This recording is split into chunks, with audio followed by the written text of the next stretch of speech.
네. 오늘은 지난주부터 저희가 이제 영적 전투를 하고 있죠. 그래서 지난주에 이제 주로 저희가 봤었던 내용은 이것이 과연 성경적인가 그렇지 않은가 그런 논란이 많이 있기 때문에 성경에서 어떻게 얘기를 하나라는 그러한 관점으로 이것이 성경적이다, 우리가 해야 되는 일이고 우리가 마땅히 해야 되는 일이고 그것에 대한 능력과 권세를 우리에게 받았다라는 그런 얘기를 했고요. 지난주에도 잠깐 설명드렸는데 영적 전투의 어떤 원리를 조금 더 이제 공부를 같이 하고 싶어요. 그래서 왜냐하면은 이 영적인 세계의 법칙, 우리가 우리 육신의 삶을 살 때에도 물리적인 법칙을 거스르고 살아갈 수는 없잖아요. 예를 들어서 옥상에서 떨어지면은 천사가 건져주기 전까지는 우리는 중력의 법칙에 의해서 죽겠죠. 그래서 그러한 물론 물리적인 법칙이 있고, 중요한 거는 제가 좀 전에 말씀드린 것처럼 하나님이 혹은 천사가 결국은 하나님인 거죠. 그럼 개입하게 되면은 그 물리 법칙이 더 이상 적용이 안 되죠. 왜냐하면 상위 법칙이 하나님이 창조하신 분이기 때문에 영적인 법칙이 더 위에 있다라는 거예요. 그래서 그 말은 뭐냐면은 아무리 육신으로 우리가 우리 삶에 계속돼서 반복되는 안 좋은 일들, 패턴들, 내가 빠져나갈 수 없는 것, 이거를 둘 다를 해야 된다는 거예요. 예를 들면 우리가 재정에 문제가 있다. 그럼 일을 안 하고 기도만 한다고 해서 그게 복이 오는 것도 아니고, 일만 열심히 한다고 해서 복이 오는 경우도 있지만, 대부분의 이제 크리스찬들이 경험하게 되는 것은 나는 정말 누구보다 열심히 일했는데, 누구보다 재능이 있는데 왜 일이 안 풀어지지? 그러한 것들이 있다라는 거예요. 물론 거기에는 무조건적으로 모세도 약속을 모세가 아니죠. 그 아브라함도 약속을 받았지만 99세에 이삭을 얻게 되고, 요셉도 굉장히 많은 고난과 시련을 겪은 후에 외국의 총리가 되게 되고, 다윗도 어렸을 때 굉장히 어렸을 때 기름 부으심을 받았지만 나중에야 통일 이스라엘의 왕이 되죠. 물론 이런 하나님의 시간이라는 것을 무조건적으로 무시하고 볼 수는 없는 거지만, 동시에 그 과정 중에 우리가 해야 되는 어떠한 것들이 있다는 거죠. 그래서 이스라엘 백성도 애굽에서 건져내서 광야를 지나서 가나안으로 들어가는 것이 하나님의 시간표였지만 그게 저절로 된 것이 아니라, 그렇다고 이스라엘 백성들의 어떤 인간적인 노력으로 된 것이 아니라 하나님의 계획과 하나님의 역사심 속에서 이스라엘 백성들이 그것을 순종했을 때의 시간표에 맞춰서 들어가거나 지연이 되거나 이런 일들이 있었죠. 그래서 우리가 하나님의 계획 안에서 우리가 그것을 잘 알고 따라가야 된다. 그 부분에 이제 영적인 전투들이라는 것이 있죠. 그 이스라엘 백성들이 광야에서 또 그 가나안으로 들어갈 때 필요했던 전투를 했던 것처럼요. 그래서 먼저 이제 크게 나눠 보면은 영적인 전투를 책 중에 이런 책이 있어요. 영적 전투의 새 영역이라는 책이 있는데 추천드리고요. 근데 거기서 보면은 거기서 왜 새 영역이라고 표현을 해놨냐면은 첫 번째 영역이 있다라는 거예요. 뭐겠어요? 나죠. 일단은 나.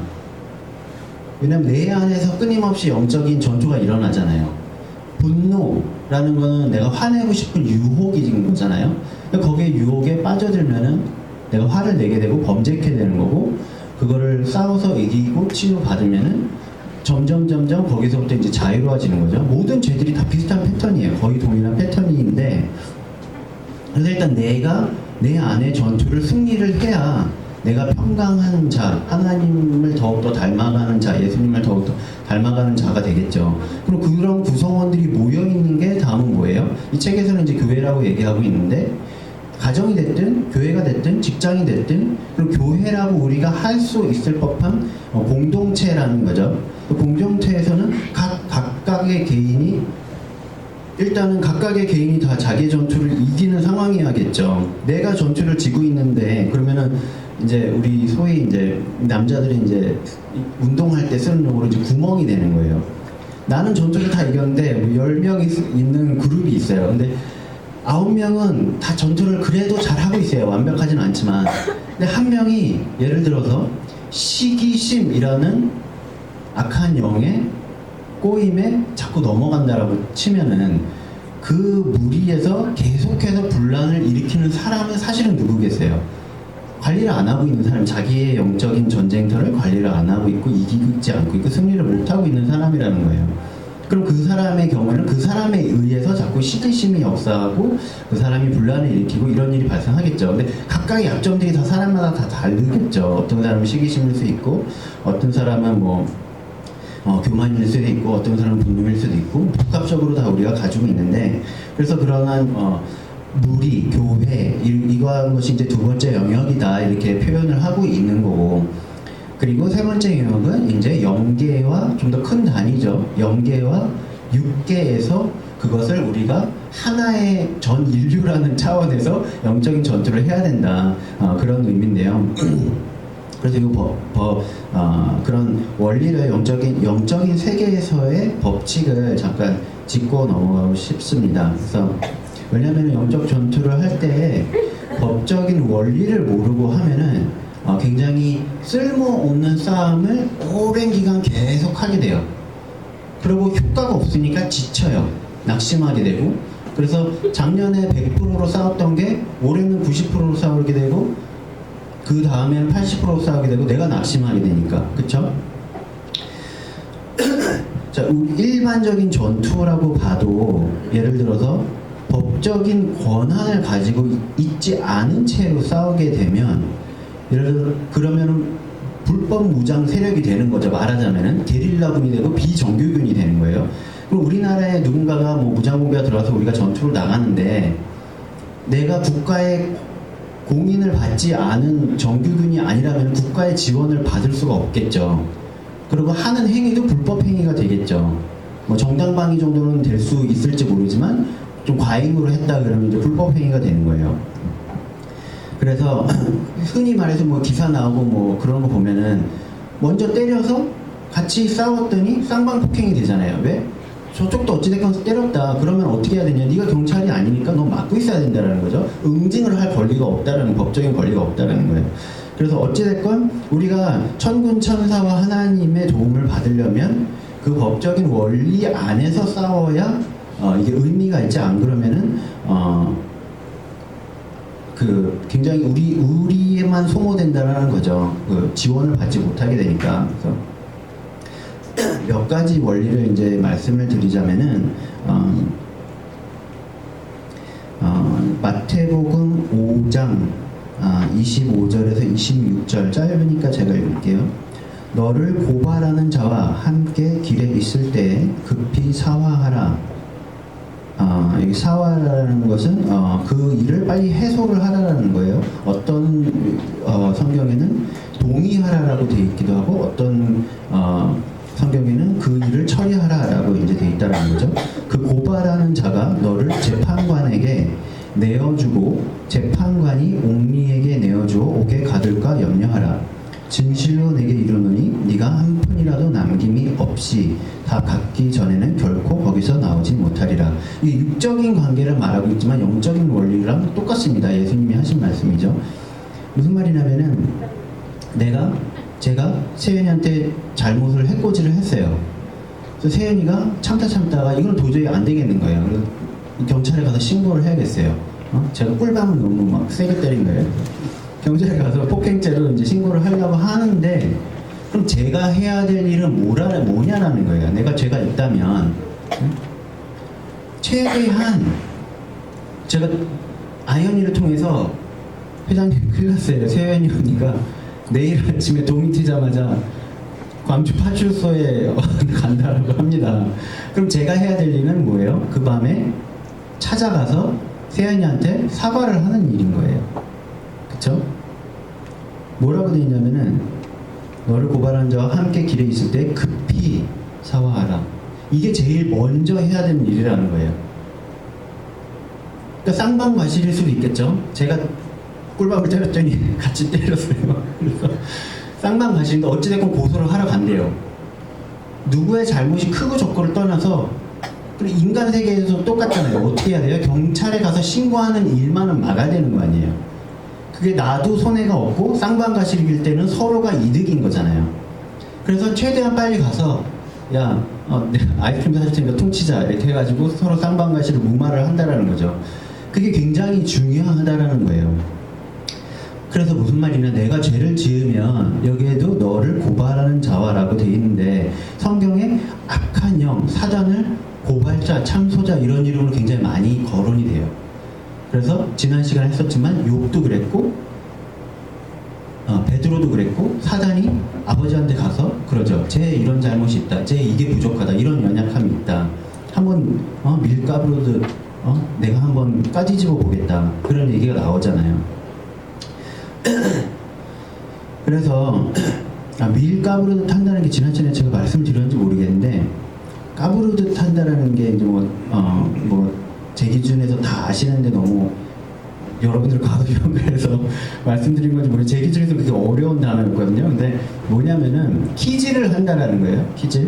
그 키질의 원리가 어떤 식이냐면은 도구는 달라도 거의 전국적으로 다 전 세계적으로 또 비슷하더라고요. 뭐냐면 타작을 먼저 해서 그 알곡을 때려서 이렇게 그 속에 있는 벼와 껍질을 이제 벗기죠. 그리고 그 중에는 쭉정이도 있고 알곡도 있고, 알곡도 껍질을 벗기고 이런 걸 하는데, 아니면 껍질 벗기기 이전이라도 알곡과 쭉정이를 나누기 위해서 하는 거예요. 그러면은 그거를 다 똑같아요. 바람이 부는 곳에서 이걸 위로 계속 던져요. 이거를 알곡이 나라고 생각하고 들으시면 좀 이게 상상하기가 좋아요. 얼마나 그게 힘들지.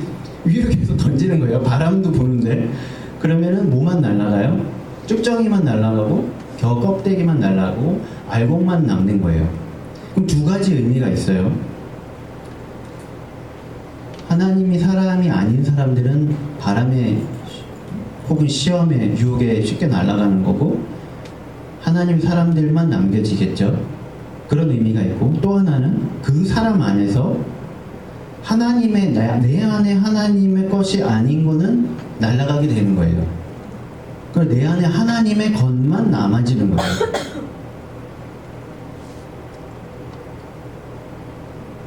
그래서 하나님 이제 허용을 하시는 거죠. 사단이 요청을 했음에도 불구하고 하나님은 허용을 하시는 거예요. 왜?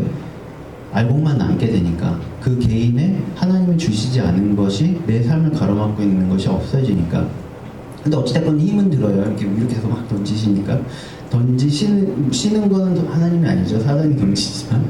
어찌됐건 허용을 하시는 게 하나님이시기 때문에. 아무튼 그러한 죄를 이제 지을 때 그것이 사람 대인 간의 관계가 될 수도 있고, 사단이 고발을 하는데 너 이러이러한 거 부족하잖아, 너 이러이러한 거 잘못했잖아. 그럴 때 자기 의로 막 튕기지 말라라는 얘기예요. 너 교만하잖아. 그러면 나 완전 겸손한데? 완전 교만하게 들리죠. 제가 이렇게 말했는데 그렇죠? 완전 겸손하지 않다라는 거죠. 그런 반응이 나온다라는 거예요. 근데 의외로 교만한 사람들은 이런 반응이 잘 나오더라고요. 사회생활을 해보고 해보고 겪어보시니까 다 아실 거예요. 교만한 자 중에 내가 교만하다라고 생각하는 사람 많지가 않아요. 왜냐하면 자기도 모르게 약한 영이 이렇게 사갖고 있는 경우가 많기 때문에. 그럼 그러한 사단이 참소가 올 때 상황이든 환경이든 누군가의 말을 통해서든 내 생각을 통해서든 거기서 나 완전 겸손한데 거짓말하지 마 이러지 말고, 그래 나 교만함이 있지, 인정을 하라라는 거예요. 왜 그러냐면은 이제 우리는 다 알지만 죄사함의 법칙 중에 뭐가 있겠어요. 내가 내 스스로 의인이 될 수 있는 사람은 아무도 없다라고 성경에 써져 있잖아요. 우리는 다 죄인이에요. 근데 우리가 목사님 아까도 말씀하셨지만 무슨 금식으로 인해서 기도를 100시간 함으로 인해서 혹은 중세처럼 자해를 함으로 인해서 내가 죄가 사해지는 게 아니잖아요. 오로지 하나님의 예수님의 보혈로서만 죄가 사해지는데, 내가 죄인이 아닌데 라고 하고 있으면 죄가 안 사해지잖아요. 내가 해결을 안 하니까. 성경에 분명히 바리새인과 죄인이 성전에 가서 기도를 하는데, 바리새인은 나는 쟤네들은 다 죄 짓는데 나는 모든 율법을 지켰습니다 라고 하고 있고, 세리는 나는 이러이러한 죄가 많습니다, 나는 죄인입니다 할 때 누가 죄사함을 받았다라고 예수님 분명히 말씀하셨잖아요. 그 죄가 있다라고 고백하고 회개한 사람이 죄사함을 받는다라고 되어 있잖아요. 그래서 우리는 고발하는 자의 앞에서 무고하게 쓰려면, 무죄하게 쓰려면 인정하고 예수님한테 용서와 죄사함을 구하는 방법밖에 없다라는 거예요. 그 사단한테 가서 나 그런 죄가 없는데라고 따져봤자 그 공격을 막아낼 수 있는 길은 없다라는 거예요. 물론 여기서 이제 분별을 잘 해야겠죠. 너무 거짓된 참소에 계속 똑같은 거 누리면서 나 그래 그게 나는 그 부분이 죄야 뭐 이렇게 해도 안 되지만 분명히 죄가 있는 부분에서는 이렇게 하는 게 좋다. 그리고 저 같은 경우는 확실하지 않을 때는 그냥 그런가 보다 하고 그냥 회개를 해요. 그게 낫지. 확실하지 않은 거 버팅겨서 그게 사실은 죄였던 거보다는 아니잖아요. 그래서 그리고 26절에 보면은 그 값을 다 갚기 전에는 절대로 나오지 못한다. 예수님이 직접 하신 말씀이죠. 그러면은 이게 사실은 뭐 약간의 뭐 재정 강의가 될 수도 있는데 사업하는 사람들, 재정과 관련된 사람들도 이게 굉장히 엮여 있어요. 다른 사람들의 금전적인 어떤 관계나 혹은 고용자와 뭐 피고용자의 관계에서 내가 어떠한 불의를 행했다. 동업하는 자와 혹은 거래처와 불의를 행했다. 이거를 처리하지 않고 내가 재정의 복을 받기를 바란다는 거는 사실은 잘 이루어지지 않죠. 받아도 온전하게 100% 다 받지를 못하게 돼요. 이게 영적인 원리이기 때문에. 그래서 그것이 하나고요. 두 번째는 마태복음 18장 21절부터 좀 기네요. 35절까지인데요. 제가 읽고 여러분들만 눈으로 보셔도 되고 같이 읽으셔도 좋습니다. 좀 빨리 읽을게요. 결국은 좀 전에 말씀드린 원리랑 같은 건데 거기에 우리가 생각하지 못한 죄가 또 있다라는 거예요. 그래서 21절에 그때 베드로가 나와 이르되 주여 형제가 내게 죄를 범하면 몇 번이나 용서하여 주리이까 7번까지 하오리이까 예수께서 이르시되 내게 이르노니 7번뿐 아니라 7번을 70번까지라도 할지니라. 그러므로 천국은 그 종들과 결산하려 하던 어떤 임금과 같으니 결산할 때에 10,000달란트 빚진 자 하나를 데려오매 갚을 것이 없는지라 주인이 명하여 그 몸과 아내와 자식들과 모든 소유를 다 팔아 갚게 하라 하니 그 종이 엎드려 절하며 이르되 내게 참으소서 다 갚으리이다 하거늘 그 종의 주인이 불쌍히 여겨 놓아 보내며 그 빚을 탕감하여 주었더니 그 종이 나가서 자기에게 100데나리온 빚진 동료 한 사람을 만나 붙들어 목을 잡고 이르되 빚을 갚으라 하매 그 동료가 엎드려 간구하여 이르되 나에게 참아주소서 갚으리이다 하되 허락하지 아니하고 이에 가서 그가 빚을 갚도록 옥에 가두거늘 그 동료들이 그것을 보고 몹시 딱하게 여겨 주인에게 가서 그 일을 다 알리니 이에 주인이 그를 불러다가 말하되 악한 종아 네가 빌기에 내가 네 빚을 전부 탕감하여 주었거늘 내가 너를 불쌍히 여긴과 같이 너도 내 동료를 불쌍히 여김이 마땅하지 아니하냐 하고 주인이 노하여 그 빚을 다 갚도록 그를 옥졸들에게 넘기니라. 너희가 각각 마음으로부터 형제를 용서하지 아니하면 나의 하늘 아버지께서도 너희에게 이와 같이 하시리라. 주기도문에도 이런 구절이 있죠. 우리가 우리에게 죄를 지은 자들을 사하여 준과 같이 우리의 죄를 사하여 주옵소서. 반대가 아니라는 거예요. 하나님이 내 죄를 사하여 주었으니까 내가 그들을 용서하겠나이다가 아니라 우리가 죄를 사준 것 같이 내가 이미 죄를 용서를 다 했습니다. 그러니 나의 죄도 용서해 주십시오. 근데 물론 하나님의 용서를 경험해야 다른 사람들 용서하기가 쉬운 거는 사실이에요. 근데 어찌됐건 여기서 중요한 거는 내가 용서하지 않는 사람들이 있으면 용서치 못함이라는 것 자체가 죄이기 때문에 아까 말한 그 죄의 관계 그것이 성립이 안 된다는 거예요. 내가 아무리 다른 사람한테 해코지한 일이 일생에 단 한 번도 없다 하더라도 해코지만 당했어요. 그럼 저는 피해자인 거잖아요. 피해자임에도 불구하고 그건 그 사람과 나와의 관계에서 내가 잘못이 없다라는 거지. 내가 원망함이 있고 용서치 못함이 있으면 하나님과 나와의 관계에서는 내가 죄가 있다라는 거예요. 그죠? 왜 그러냐 원리는 이제 잘 설명되어 있죠.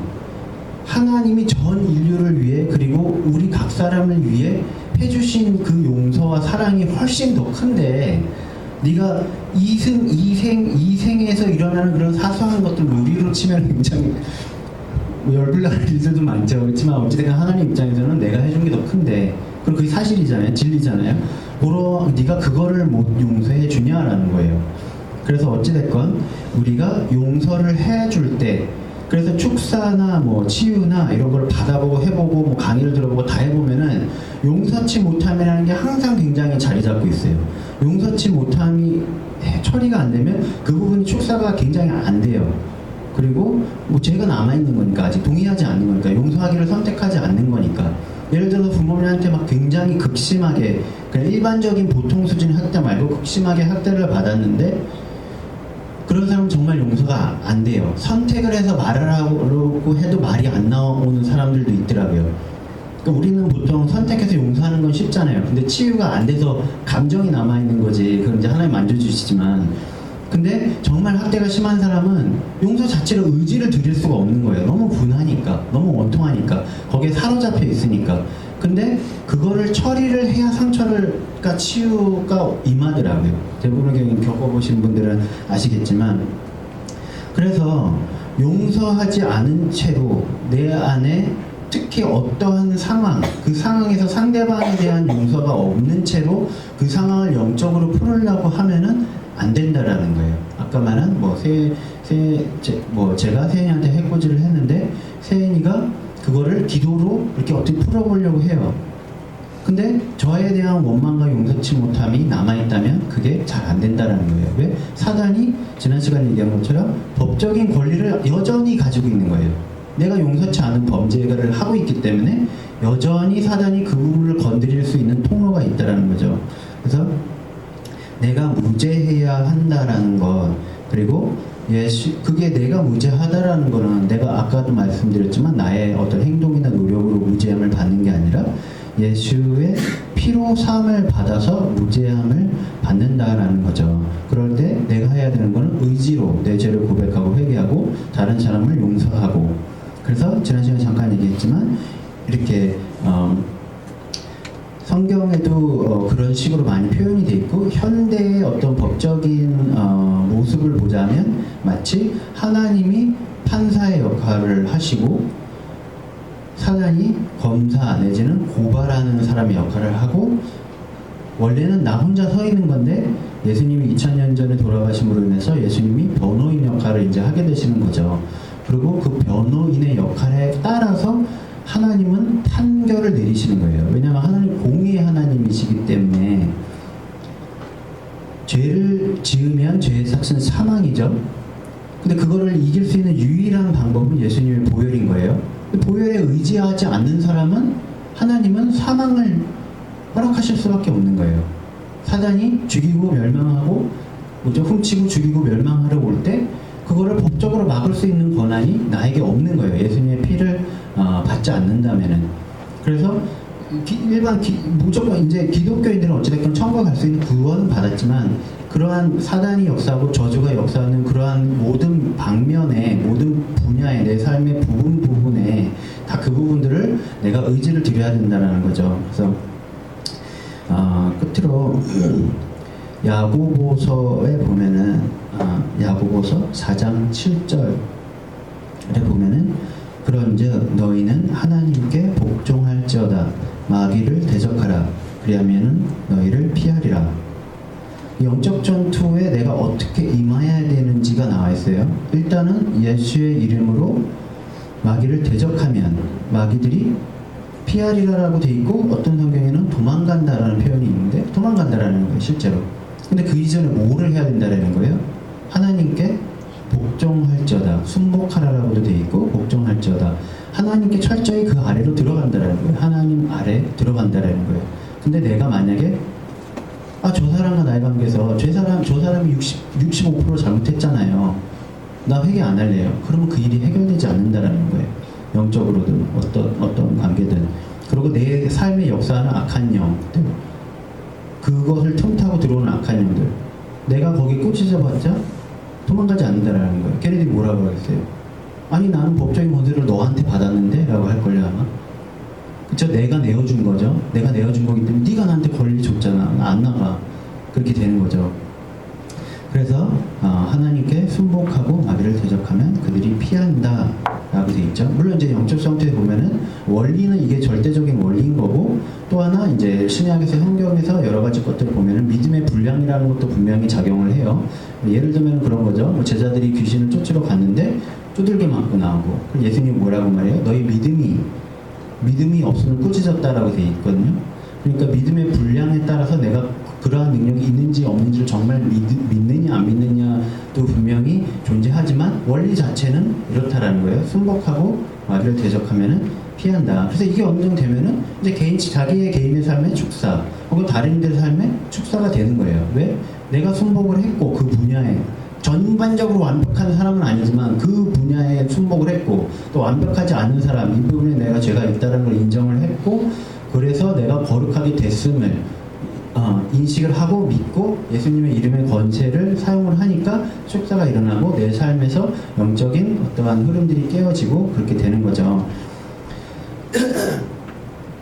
그래서 예수 그리스도의 피에 죄사함에 의지하고 내 죄를 고백하고 회개하고, 그리고 영적 전투 기도를 하지 않는 이상은 소모적인 게 되고, 반대로 이렇게 했을 때는 성경의 말씀에 도망간다. 그게 사실 현실이고 진리고 영적. 그래서 그러한 것을 잘 알고 우리의 삶에 적용을 하고 그렇게 살아갈 수 있는 저희가 됐으면 좋겠습니다. 다음 주는 아마 다음 주가 될지, 다음 주는 수양날이니까 그 다음 또 그리고 또 이제 차집사님 계시 다음 시간에 이제 제가 할 때는 아마 경관진을 하게 될 것 같아요. 그래서 이렇게 이거는 이제 원리만 알려드린 거고, 그럼 그 원리 중에 세부적인 어떠한 계속 우리의 삶을 건드는, 막는, 내가 내 통로를 여는 이러한 것들이 존재를 해요. 그거는 이제 구체적으로 하나씩 이제 막아갈 수 있는 시간이 됐으면 좋겠어요. 예를 들어서 쉽게 얘기하면 성경에 그런 내용이 있죠.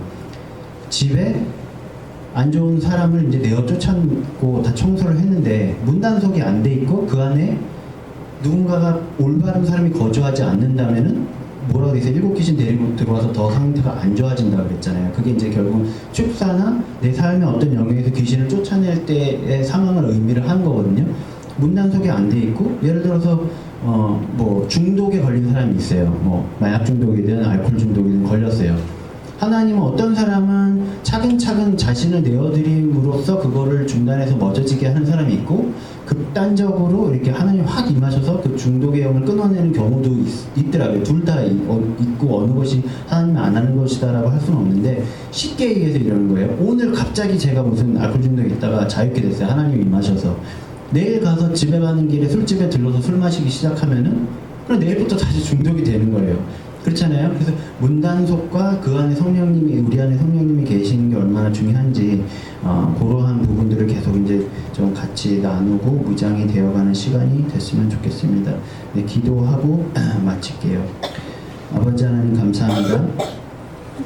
우리에게 겸손함을 부어주시고 우리가 교만 대신 겸손을 선택할 수 있게 하여 주시옵소서. 그리하여 고발자가 우리에게 왔을 때 우리가 우리의 죄와 잘못을 인정하고 예수님의 보혈로 그들을 대적할 수 있는 우리가 되게 하여 주시고, 자기의나 종교적인 나의 업적으로 그것을 이루려는 어리석은 자들이 되지 않게 하여 주시고, 주님의 지혜와 계시의 영을 더욱 부어주소서. 이러한 하나님의 원리와 하나님의 성품 그리고 하나님의 사랑을 알게 하여 주시옵소서. 예수님 이름으로 기도하였습니다. 아멘.